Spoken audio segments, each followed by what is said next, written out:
राजकारण्यांनी आपल्या विरोधात छापून आलेली बातमी ही खिलाडू वृत्तीने घ्यावी.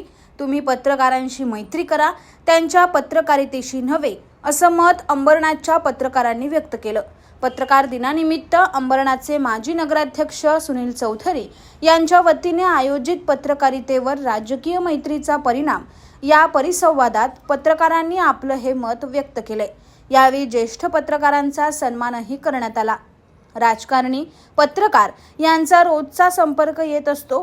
पत्रकार हे राजकीय नेत्यांच्या कधी चांगल्या तर कधी विरोधातल्या बातम्याही करतात, परंतु राजकारणी मात्र चांगली बातमी विसरून विरोधातली बातमीच लक्षात ठेवून पत्रकारांवर नाराजी व्यक्त करतात. नुकत्याच अंबरनाथ शहरात गाजत असलेल्या एका प्रकरणातही असेच अनुभव अनेक पत्रकारांना आले. पण राजकारण्यांनी आपल्या विरोधातल्या बातम्या खिलाडू वृत्तीने घेतल्या पाहिजेत, असं मत ज्येष्ठ पत्रकार युसुफ शेख यांनी व्यक्त केलं. तर राजकारण्यांशी असलेल्या मैत्रीमुळे पत्रकारांनी राजकारण्यांच्या विरोधात बातमी करूच नये, ही अपेक्षा चुकीची असून राजकारण्यांनी पत्रकारांशी मैत्री करा, त्यांच्या पत्रकारितेशी नव्हे, असं परखड मत अंबरनाथ तालुका पत्रकार परिषदेचे अध्यक्ष पंकज पाटील यांनी व्यक्त केले. पत्रकारांना काही ठिकाणी मिळणारी चुकीची वागणूक, यूट्यूब चॅनल्स, शासकीय जाहिराती, पत्रकारांची घरं अशा अनेक विषयांवर यावेळी अंबरनाथच्या पत्रकारांनी आपली मतं व्यक्त केली. या प्रसंगी अंबरनाथ शहरातील ज्येष्ठ पत्रकारांचा सन्मानही करण्यात आला. तर या कार्यक्रमाच्या आयोजनाबद्दल पत्रकारांनी सुनील चौधरी यांचा सत्कार केला.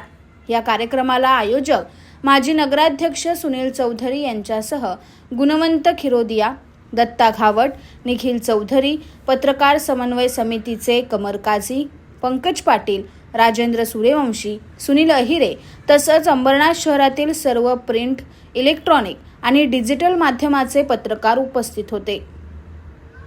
अनेक वर्षापासून आम्ही सातत्याने पत्रकार दिनानिमित्त विविध कार्यक्रम आयोजित करत असतो. त्यानिमित्त आज सुद्धा दरवर्षी आम्ही काही स्पर्धा घेतो. अनेक वेगवेगळ्या थीम असतात. त्याप्रमाणे आज परिसंवाद आयोजित केला होता. राजकारण त्यांचे आणि मैत्री, पत्रकार मैत्री, त्या दिवशी आज जवळजवळ 40 ते 50 पत्रकारांच्या सहभाग घेतला. अतिशय आनंद वाटतो. पत्रकाराच्या व्यथा, राजकीय त्यांचे संबंध, त्याचे परिणाम आणि दुष्परिणाम यावर अनेक ज्येष्ठांनी मार्गदर्शन केलं. आणि या आत्ताच गेल्या 2 निवडणुका, बदलते राजकारणाचे वारे यावर बऱ्याच गोष्टीवर पडदा, काही प्रकाशोत टाकला गेला. अनेक मान्यवरांनी मार्गदर्शन केलं. त्यामुळे आज अतिशय यशस्वी असा कार्यक्रम झालेला आहे.